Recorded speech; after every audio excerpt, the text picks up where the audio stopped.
En los estudios, en los análisis señala que la población en Lima se siente muy insegura y uno de los puntos que no trabaja, según las encuestas, el gobierno de Ollanta es precisamente en combatir la delincuencia. Pero ahora se abre otro espectro, un panorama más amplio, según el estudio que ha realizado Ciudadanos al Día. Estamos con José Aya de la Torre, precisamente gerente de buenas prácticas de esta institución. Ha aumentado en más de 100% en 6 regiones la delincuencia. ¿Qué tal, José? Bienvenido, buenos días. Buenos días, un placer realmente estar acá. La primera observación que uno puede hacer al chequear el estudio, José, es que no hay regionalización en cuanto a seguridad ciudadana, ¿no? En cuanto a recursos, no se destina casi nada. Bueno, el tema de recursos es algo que está todavía en su mayoría a nivel de un poco el Ejecutivo para temas de orden público, ¿no? Estamos hablando de casi más de un 80% del presupuesto para temas de orden público que están concentrados en el Poder Ejecutivo. Estamos hablando de un Ministerio del Interior, un Ministerio de Defensa, que obviamente tienen unas tareas bien importantes, bien amplias. Estamos hablando desde los temas de terrorismo hasta los temas de las comisarías, ¿no? Y esto deja más o menos un 12% para los municipios provinciales y distritales, que con eso tienen que un poco manejar los temas de seguridad en su propio distrito, ¿no? Y un 2% para los regionales. Claro, que es bastante poco, ¿no? Es nada. Es nada, ¿no? Ahora, lo que es interesante ver es que hay también un enfoque respecto de la calidad de cómo se utilizan estos recursos, porque si bien los municipios están manejando un presupuesto que es bastante reducido, y estamos hablando de que en promedio a nivel nacional gastan 20 soles por persona para temas de orden interno, lo cual es bastante poco, hay maneras eficientes de poder utilizar esos recursos, ¿no?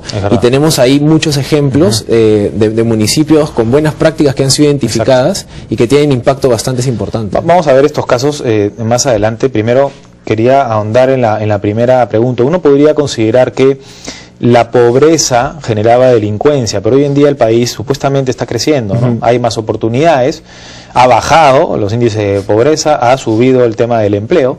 ¿Por qué entonces la gente delinque? Bueno, ahí hay en realidad bastantes teorías, pero lo interesante de repente es ver que en varios países ha sucedido que el crecimiento económico ha ido acompañado de también un crecimiento en las tasas de delincuencia, ¿no? Y de repente de manera más social uno puede entender que cuando hay más riqueza también puede haber más sensación de desigualdad, ¿no? Y además cuando el discurso está más, digamos, plasmado alrededor de lograr tener cosas, estructuralmente quienes no tienen las mismas oportunidades pueden, digamos, acceder a la delincuencia. Entonces, ¿no? La falta de oportunidades son solamente una excusa nada más. Sí, en realidad la gente se la quiere llevar fácil y quiere claro, de pronto lo más sencillo, ¿no? Claro, ahora podemos hablar de muchos temas más, por ejemplo, la falta de leyes, es que, digamos, hay ¿no? cuestiones estructurales, ¿no? Digamos, y quienes están a nivel de la estructura social, digamos, más abajo, obviamente están en una situación un poco más delicada, ¿no? Pero también hay cuestiones culturales. Finalmente la delincuencia es un tema aprendido que tiene que ver mucho con quién te juntas, dónde estás, qué te enseñas, entorno, ¿no? Y ahí los temas de ciudadanía, temas de Estado, temas, por ejemplo, de política, están teniendo que ver mucho en las nuevas teorías de criminalidad, ¿no? Vamos a ver precisamente, tenemos varios cuadros. En principio, el de evolución en el número de delitos. Este es importante, ¿no? Porque del 2003 al 2011 ha subido 28%. Estamos hablando de, claro, 28%, ¿no? Es bastante, aunque claro, el país también ha crecido y la población, ¿no? Y los últimos 5 años estamos hablando más de un 45% de aumento, ¿no? Lo cual realmente es un llamado de atención para poner un poco el énfasis en los temas de seguridad y ver si es que, como están divididos ahorita los temas de competencia, los temas de presupuesto, es la manera más adecuada para resolver estos temas, ¿no? Un jalón de orejas para las autoridades, ¿no? Y un llamado de atención en general para empezar a pensar en estos temas de manera un poquito más técnica, más precisa, más puntual y con información y data real, como por ejemplo esta información que estamos presentando. Tenemos otro cuadro, tiene que ver con el tipo de delitos, y vamos a detenernos porque es más preocupante aún de lo que ya hemos venido conversando. ¿Por qué? Y voy a comenzar por ese 12% que dice contra la vida. Correcto. ¿No? Es decir, se está atentando contra las personas. No Correcto. solamente estamos hablando de asesinatos, sino de lesiones. Homicidios, lesiones, digamos, los abortos que han sido El caso de los denunciados. abortos, que es muy poca la denuncia que Sí. se hace de los abortos, pero Básicamente homicidios y lesiones, digamos. es más de 10%, que Sí. estamos hablando de atentados contra la vida, ¿no? Es un número bastante grande, ¿no? Es bastante. Sí, sí. Ahora, es muy ahora típico ver las noticias y encontrar muchos atentados donde no solamente te han robado, sino además te han Claro. metido un par de balazos, ¿no? Pero uno de cada 10, ¿no? Claro. Una de cada 10 personas Delitos, está, ¿no? está, en cuanto a los delitos, claro, en cuanto La torta de al delitos, total digamos, de ¿no? delitos, Sí, ¿no? El correcto. universo, pues arriesga su vida, ¿no? Sí, correcto, es bien alarmante, ¿no? Y mucho de ello también está vinculado con el principal tipo de delito que se ocasiona en el país, ¿no? Que son los temas de robos, de hurtos, ¿no? Contra el patrimonio, ¿no? Que abarca más de un 66%, ¿no? Bueno, eso da cuenta de que estamos en un país violento, ¿no? Un país Y en eso- donde... y es momento de hacer hincapié y alertar, ¿no? a la población, porque Sí. hay países como México o en un momento Colombia que eran narcoestados, ¿no? Sí. México hoy en mayor medida, entonces no queremos llegar Sí, a sí. ese punto. Bueno, la población es la primera que lo siente, ¿no? Y las encuestas están reflejando ello, ¿no? Claro. El INEGI en su encuesta más grande a nivel Bueno, nacional... esto está no votando es opinión de la gente, estos son datos Claro, sólidos. Claro, pero la opinión va de la par, ¿no? Porque, digamos, ahorita el principal problema percibido en el país, estamos hablando de un 44% de personas, verdad. considera que la delincuencia e inseguridad ciudadana es el principal problema del país, ¿no? ¿Podemos Entonces, volver al cuadro anterior, por favor, al último, Paul?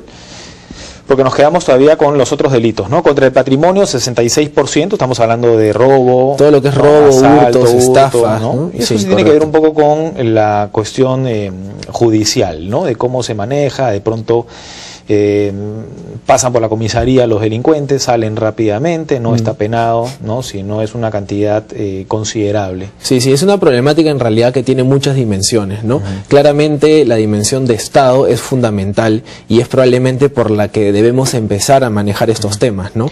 Contra la seguridad pública, José, que estamos hablando de 10% de qué, manifestaciones, ahí hay temas de conflictos. peligro común, de tráfico ilícito de drogas, microcomercialización de drogas, tenencia de armas, digamos, cosas que están tipificadas así por Nada ley, que tiene que ver digamos, con ¿no? manifestaciones, con movilizaciones. No, no necesariamente. Tenemos otras que son contra, digamos, temas del orden público. Del orden público. Eso debe exacto. estar en otros delitos. En otros que hay bastantes que están un poco combinados. Ahora, ese 10% es considerable también, porque si lo juntamos contra la vida, finalmente las drogas y el narcotráfico está muy vinculado con la violencia, Sí, correcto. ¿no? En realidad, si uno ve, digamos, de manera más cualitativa estos números, se da cuenta que muchos de ellos están, como tú bien dices, entrelazados, ¿no? Muchos de los delitos contra el patrimonio pueden estar acompañados de lesiones contra la vida, por ejemplo, ¿no? O tienen que ver de pronto con un tema de drogas, qué sé yo, ¿no? Entonces, nuevamente, esto es un llamado a atención sobre indicadores fuertes, pero también lo que es necesario es hacer un análisis un poco más cualitativo y social de los temas de delincuencia para, al entender un poco la problemática, poder saber cómo enfrentarnos. Importante indicar también que este estudio se basa en datos de INEI, ¿no? Del Instituto Nacional de Estadística e Informática, que pues se basa también en cuanto a las denuncias. Denuncias, y a las encuestas, ¿no? Correcto. Es información pública. En realidad, todo este boletín que nosotros en Ciudadanos al Día hemos elaborado es basado en información pública. Y lo que estamos tratando de hacer un poco es volcarlo hacia los medios, a la opinión pública, para justamente centrar la atención en algunos temas como los que estamos viendo. Para ir entrando al tercer cuadro, ¿cuáles son las regiones en las cuales ha subido?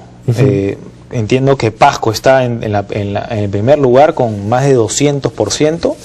Sí, sí, digamos, lo que pasa es que también en muchos de esos casos son regiones en donde la incidencia de delitos no era muy alta. No era muy alta, ¿no? Y ahora aparece, ¿no? Y ahora están empezando a crecer, digamos. Bueno, la gente... Un Madre de Dios, un Pasco, una Apurímac, ¿no? Que son regiones en donde se ha aumentado bastante la delincuencia. Yo supongo que la gente está denunciando más también, me parece. Es correcto también, es posible, digamos, ¿no? Es posible que se sienta también que hay un poco más de institucionalización y presencia, Claro. pero normalmente el crecimiento de las ciudades está acompañado por mayor delincuencia y también mayor, como tú dices, denuncia de la delincuencia, ¿no? Pasco 217%, Apurímac 138%, Madre de Dios 118%. Y eso me da pie a comentar este cuadro, José. Este tiene que ver con los delitos por cada 10.000 habitantes, ¿no? Correcto. Para poder saber, no más bien dónde hay más delitos, sino ¿dónde es la incidencia mayor? ¿Dónde es la incidencia mayor? Exacto. Es decir, ¿dónde hay más delincuencia? Exacto. Y ahí está el Callao con...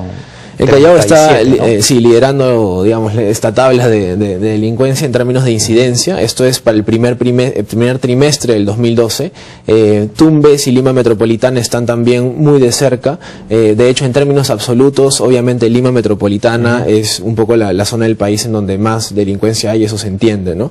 Y nuevamente, ¿no? La idea un poco es que estos números nos muestren que detrás de los temas de delincuencia hay elementos que son importantes a considerar, que tiene que ver con ya las dinámicas internas de cada distrito, de cada zona del país, y que nos debe empezar a dar algunas ideas respecto de cómo podríamos atacar este problema. Eso, y ahí vamos entonces a lo que señalabas en un inicio, ¿no? Correcto. ¿Cómo atacar? No todo es presupuesto.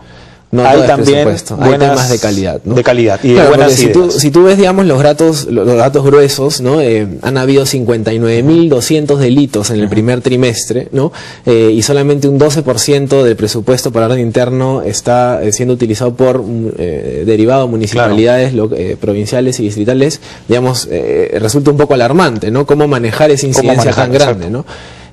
Felizmente en Ciudadanos al Día nosotros a través del Premio a las Buenas Prácticas tenemos un poco una plataforma para encontrar experiencias exitosas en materia, entre otras cosas, de seguridad ciudadana, ¿no? Está Surco, ¿no? Surco. Tenemos algunas experiencias, ejemplos, por ejemplo, ¿no? este año, ¿no? Surco, que tiene una organización a través de bolsones de seguridad en el distrito, lo cual está permitiendo que sea mucho más eficiente la gestión.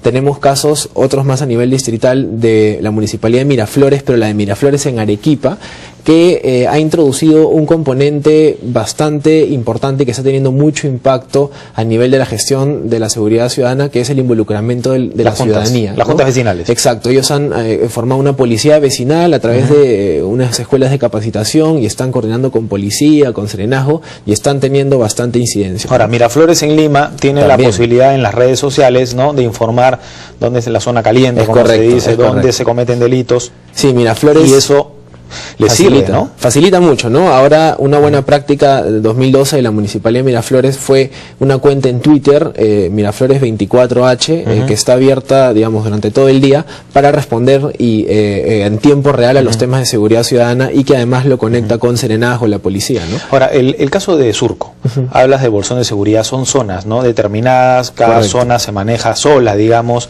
¿no? Pero también tiene el hecho de pintar las patrullas, los patrulleros, ¿no? Como igual que los patrulleros de la policía, pero del serenazgo, para que sea un poco disuasivo, ¿no? A mí me pasó a estar manejando y ver una patrulla y tú piensas que es un policía, ¿no? Claro. Y en realidad... Bueno, y están las cámaras también, eso sí tiene que ver con presupuesto. Sí, las cámaras es algo que está siendo utilizado por muchos municipios, pero de todas maneras nosotros hacemos énfasis en que podemos encontrar muchas experiencias donde no hay necesariamente un presupuesto enorme, sin embargo se está teniendo alto impacto, porque también vemos algunos municipios que tienen cámaras y las tienen botadas, o no saben utilizarlas, o no están articuladas con el serenazgo, ¿no? Entonces, digamos, un poco lo que nos muestran las buenas prácticas es que es posible tener incidencia respecto de temas de delincuencia y de seguridad ciudadana sin necesariamente tener un presupuesto enorme, ¿no? De hecho, las lecciones más globales de las buenas prácticas tienen que ver con involucrar a la ciudadanía, por ejemplo, tienen que ver con tener bien delimitado y coordinado los temas de competencias, ¿no? Es decir, una coordinación entre la fiscalía, las comisarías, el municipio, que es algo que muchas veces, digamos, no hay... Se pasaba antes, ¿no? Había mucha coordinación entre el alcalde y el comisario, digamos, ¿no? Incluso creo que participaba en la elección. Sí, sí. Todavía hay, sobre todo en algunos distritos, una relación bastante cercana y hay mucha coordinación, pero es un poco uno de los puntos que son centrales. Sí, hay que trabajar en eso. Por eso es que te invitamos, José, porque es importante analizar denunciar lo que está pasando. Si mal no recuerdo, en el gobierno de Alan García al comienzo, no sé si fue Alejandro Toledo, pero se dio la disposición para que los patrulleros enciendan la circulina, ¿no? También una cuestión disuasiva que ya no se practica, pues no sé por qué. Ahora, el Ministerio Público también tiene una aplicación, me parece. Sí, tiene una práctica muy interesante, no todo desde municipios, es cierto, aunque en realidad en las buenas prácticas muestra que hay mucho del trabajo deficiente en municipios. La Fiscalía de la Nación lo que ha hecho es una especie de observatorio de la criminalidad, donde uno de sus componentes es una aplicación utilizando el GPS para poder identificar los puntos calientes del país, ¿no? Y hay miles de puntos calientes a nivel nacional que están identificados por GPS basándose en los temas de denuncias, y lo que permite es un poco concentrar la acción, el accionar de serenazgo, policía, y que un poco se tenga mayor atención respecto de esa zona. Me voy con una última cosa, importante denunciar. Si nosotros no denunciamos, la policía y las autoridades no pueden trabajar, ¿no?, estadísticamente, y no pueden desplazar, no trasladar a sus efectivos a las zonas en las cuales se cometen los delitos, o incluso para que puedan hacer sus labores de inteligencia. Eso es cierto, es un punto muy importante. José, y el ejemplo de La Libertad, donde había tanta delincuencia y violencia, ha disminuido porque han habido muchas denuncias, porque la policía puso énfasis en esa región, y en Lambayeque también en menor medida. Pero en La Libertad ya no aparece, si uno notaba el cuadro, en ese cuadro ya no aparecía. Sí, tú tienes La Libertad, tienes Lambayeque como regiones que tenían una percepción ciudadana muy alta y que están, digamos, trabajando para disminuir la incidencia de delincuencia. Entonces ahora, se puede hacer. Esa es la conclusión. Absolutamente, se puede hacer, es un tema de manejar eficientemente los recursos que tienes, de coordinar, de involucrar a la ciudadanía, de replicar buenas prácticas que ya han sido identificadas. Exacto. Y también mucho pasa por el liderazgo de las autoridades que muestren, digamos, un manejo bastante consciente, bastante, digamos, duro de este tema, que le pongan bastante atención. Gracias, José. No, un placer realmente. José Aya de la Torre, gerente de buenas prácticas de Ciudadanos al Día. Pausa, regresamos con las noticias destacadas, con nuestros titulares.